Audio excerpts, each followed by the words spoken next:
Hello, everyone, and welcome back to the Home Turf Podcast. My name is Braxton Dore, as always, and I am joined today by guest speaker Ian Curtis. Happy to be on. Always good to be a guest on the Home Turf Podcast. Oh, yeah. Well, this time we're without Justin Chin, and he's feeling a little bit under the weather today, but who wasn't feeling under the weather was A&M basketball as they took care of business against Lamar. 97-71. It was a really good win. I really think it showcased different abilities of the Aggie offense. It wasn't the same exact, here's how it is. Here's getting in the paint, getting in the rebounds, getting the offensive boards. It wasn't the same. What did you see different? Because I know you were there at the game as well, Ian, but what did you see different? I think the first thing that was different, that was refreshing to see, as someone who's been to a lot of A&M basketball games over the years, is the three-point shooting. I thought you've seen a lot of games, especially last year, where this team would put up shots like that, and they wouldn't fall, and they wouldn't be able to adjust. But this is a team that was hitting those shots this year. They were hitting those shots against Lamar, and it was refreshing to see that three-point percentage be so high. But it was also a team that could drive and could find the way to the basket and still had the rebounding chops that you'd expect from a Buzz Williams Texas A&M basketball team. So I think that was the most visible change, but that was refreshing to see. Absolutely. And I think the transfers really are actually coming in more of an impact than anything else at the moment. I mean, you had Zurich. He had a great night, 16 points. He was actually the high scorer for the night, which I believe that makes it 2 in a row for that he was the highest scoring Aggie on, our side of the ball. But Wade Taylor had 15. Andy Garcia had a, career high of 15 points. And you're seeing production not just from the normal guys. You're not just seeing, Andy, Wade, Solomon. You're seeing these new guys. Pharrell had a decent night. Not as many points as you would want, only 4. But he was good on the rebounding side, on the defensive side of the ball. That was really where he, really made his presence known. And he is, he can be an offensive scorer, as he was in, UCF. But he, you've got these guys and you've got different roles that they're trying to, kind of not even make, but establish and trying to kind of make this offense not just one-dimensional as they were last year. Yeah, I think I've been really encouraged by that. I think Phelps has been really impressive because going into this year, the question was always going to be, how are you going to replace Boots Radford? And, Phelps, when we played at SMU, or when A&M played at SMU last year, I think Phelps impressed, and seeing him come in and fill that role has been great. I've been really encouraged by that. His ability to drive, because that's what Boots was so good at, was the ability to not just take the outside shot, but drive. And Phelps has that same drive, which is great when you have other guards like Wade Taylor and Manny Obaseki who sometimes have that drive, but to have that consistent threat opens them up on the outside too. And I've really been excited by Pharrell Payne too. I think that front court, that long athletic front court with Solomon Washington, Pharrell Payne, and Anderson Garcia is really impressive, and that's something that I think is going to be really grow into their own in SEC play, and even before then. But I think that's between those guards and then that front court, I think you're going to see a really impressive A&M team this year.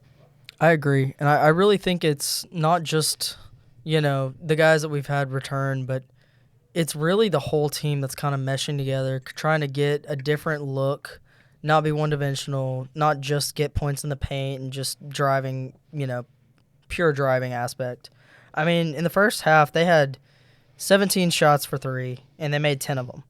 It was unreal. It looked like I was watching like a Creighton or like a UConn. Like, it did not look like Texas A&M basketball as we've known and loved it.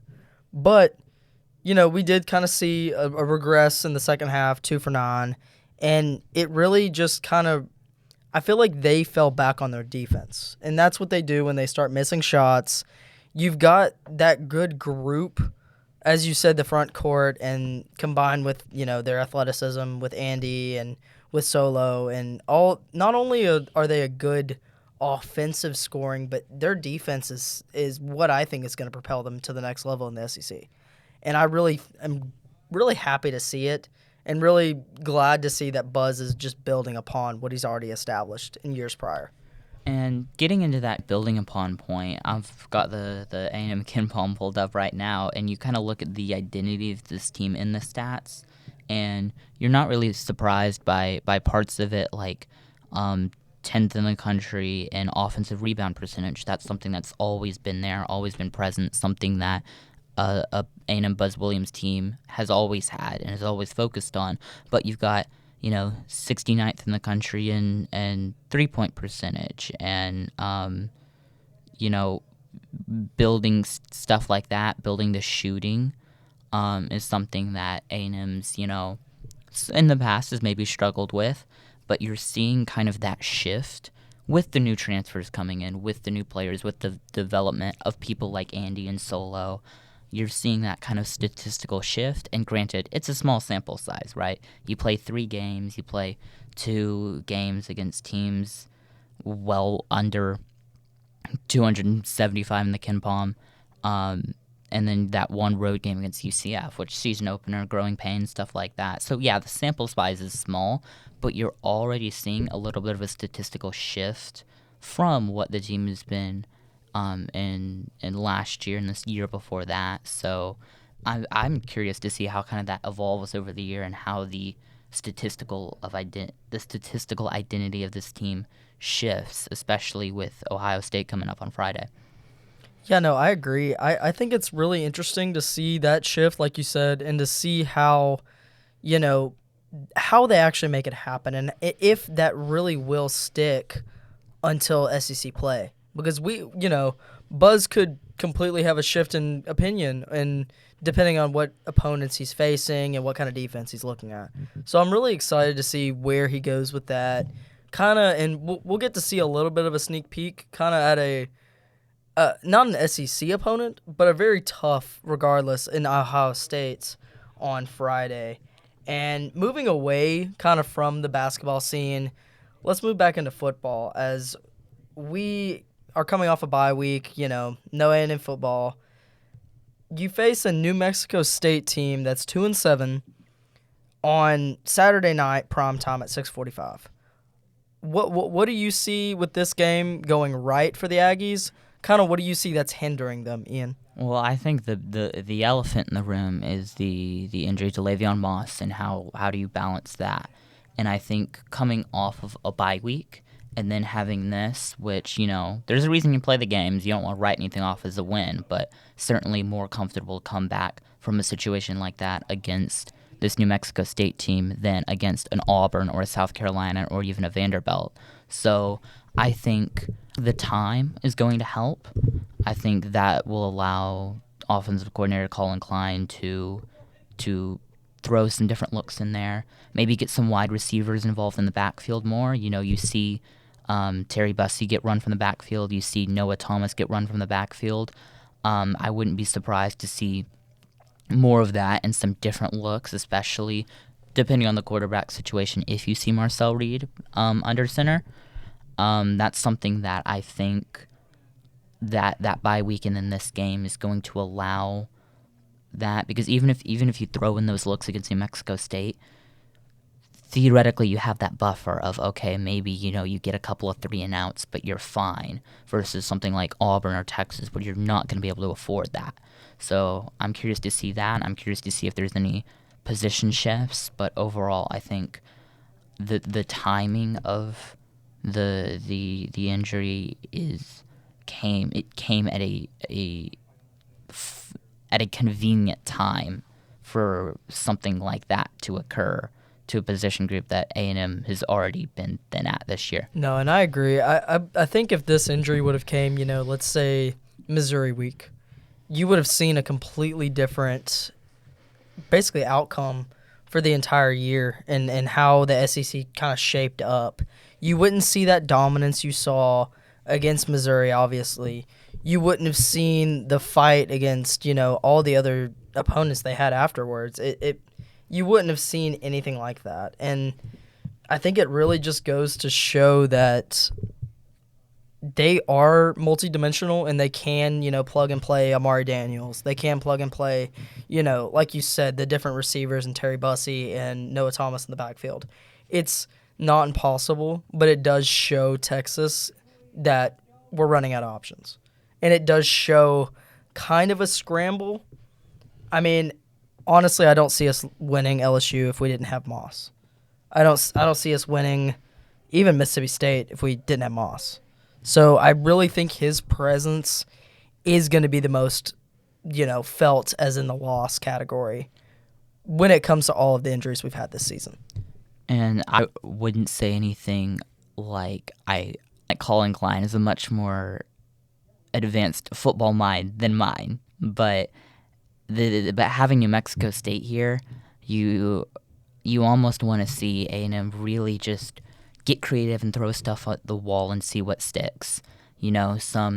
Some option looks, especially of Marcel, wide receivers running design runs out of the backfield, even some wildcat in the red zone would be, even with someone like Amari or some of the wide receivers, would be really, really fun to see. I think the when you have an injury like this and a game like this, you get to really open up the playbook and take some risks, some necessary risk to see what works, because against Auburn and against Texas coming up, maybe one of those plays fools the defense one time because they've only seen it once the whole season, and that breaks the game open.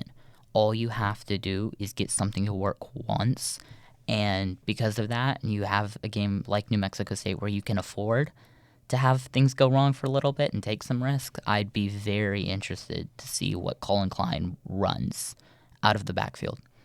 I agree. This is the game to try new things, to try things out of your comfort zone, and to see if you can get something going, maybe with something else like a wildcat or like, running maybe some more screens and trying to get more build up from the back, and trying to maybe have an option as well with Marcel. Try to get him more on with his legs, more comfortability, I think, before Texas.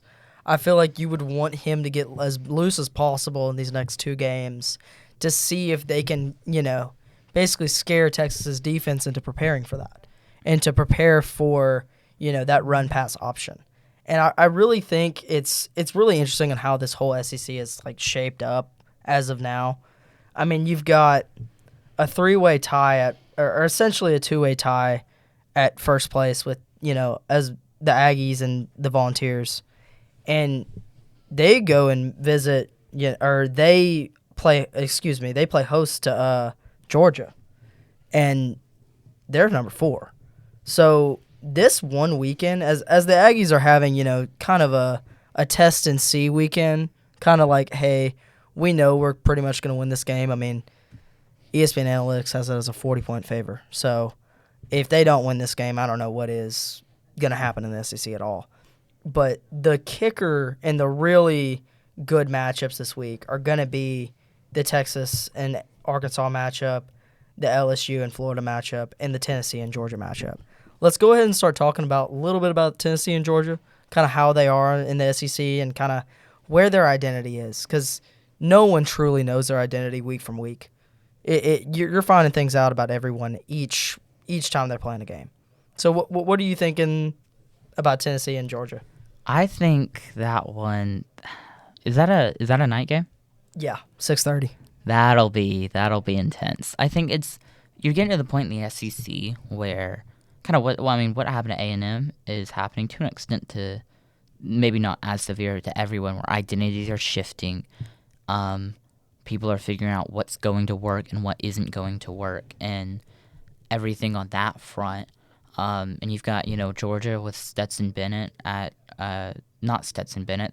He's long gone. That was Stetson would not be there. We're going. I mean, they wish they had Stetson Bennett. It's Carson Beck now, I believe. But that's a little bit of a moment there. And he's not having a tremendous year at all. As you know, as many Georgia fans would know, his mistakes have led to arguably several of Georgia's losses. And it's not fair to put the blame on one player, obviously, but when you've got a quarterback that has almost as many interceptions as he does touchdowns, he's got 17 touchdowns, 12 interceptions, I think you start to shift the blame and you start to say, hey, is this the guy going forward? Is this what we're doing? And I think he is kind of one of the things about their offense that has not been consistent. It's been consistent in throwing interceptions, but when it comes to playing SEC football, those turnovers are going to kill you worse than anything else. And you're kind of at a point in the year where there's a perception with the SEC that, you know, the top of the SEC is a well-oiled machine and everything's working and the offense just bang, bang, bang, bang, bang. And you are not seeing that this year from anyone. Everyone has areas they're struggling. Everyone is beating everyone. And sure, you can say parity, or you can say that maybe things that aren't as good across the whole conference and the name is just carrying weight. But when you have a situation like that where you have these many ties, these many teams in contention for a 12-team playoff, you get some messy games. You get some interesting games, and you get some wild stuff happening. And I think that's what you're going to see this week, not only with Tennessee, Georgia, but with Texas, Arkansas, with Florida, LSU. It's just going to be a very interesting week of SEC football. And I think A&M is going to be very glad that they get to not relax because they do have a game, but sit back and kind of watch everything unfold as they get ready for the end of the year. I agree. I think Texas A&M, and for an example, I think they are the kind of the people sitting on the porch watching the rest of the family kind of fight over everything. If you're looking at Thanksgiving dinner, of course. And I think that's kind of what Texas has also been trying to do with their schedule, with how easy it's kind of been. And I think they're going to have a fight with Arkansas. I mean, they only were a 3-point win over Vanderbilt, and I think Arkansas has the capability of being kind of on Vanderbilt's level. And so I really think that is going to be a huge toss-up. I think there's not enough people talking about that. And, you know, Texas has pretty much escaped by with, you know, a relatively easy SEC, you know, slate with Mississippi State, Oklahoma, and then now they've, you know, the loss to Georgia and then the wins over Vanderbilt and Florida. And Florida, it's not going well in Gainesville, obviously, with, you know, 3 QBs that have gone down in the past 9 weeks. So it's not, you know, things aren't going well there. Their offense isn't going. It's not really on, you know, Napier or anything else. But I really think that a win over Florida isn't anything to boast about, and a win over Oklahoma is nothing to boast about as well. So if Texas really wants to solidify themselves, a statement win over Arkansas and Kentucky over the next 2 weeks would help their case going into A&M. It would help plead their case to not only the SEC, but the college football playoffs as well. And just before we wrap up, talk about one more matchup in Missouri and South Carolina. Both teams are on the come up. Missouri had a few setbacks over the year and has kind of tried to claw their way back. And I think they have, you know, in large part. And, you know, that's due to Brady Cook and Luther Burden and all the rest of their playmakers that they've pretty much relied on over the year. And, you know, you've got close wins against Oklahoma, against Auburn, and they're not great, and Vanderbilt as well. And those teams aren't, you know, top 5 of the SEC.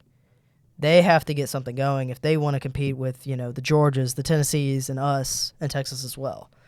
But I think they are, you know, looking on the outside looking in, and even though South Carolina is, you know, ranked 21st and Missouri is ranked 23rd, I think Missouri is the, like, you know, the favorite going into this in the eyes of people that actually watch the SEC.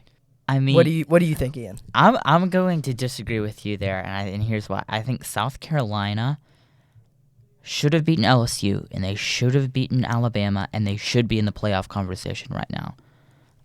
I think Shane Beamer has a great squad, and he's building something really big at South Carolina. I think, sure, the wins and losses may not have shown it yet, but people forget that that's a tough job. And I think what they've done this year is they've proven they, even if they haven't beaten everyone, they've proven that they can beat just about everyone. And some of those bad teams in the SEC, well, bad for lack of a better term, some of the teams lower down in the SEC standings, they've handled convincingly. And Missouri is real interesting because they've blown teams out and gotten blown out, and not a whole lot of a middle ground. But I think South Carolina, I'd put them as one of, if not the most underrated team in the conference. And I think they, if a few bounces go differently and a few calls go differently, they are well within the playoff conversation. So I think ESPN Analytics is going to agree with me on South Carolina being the favorite for that game. But overall, that's a team to keep an eye on for the rest of this year and next year as well, is South Carolina. I agree, and only thing I don't agree on is I think Mizzou's taking that game. Who knows? We'll find out Saturday. But that's about as much time as we have for today. Thank you for watching the Home Turn Podcast, and we'll see you next week.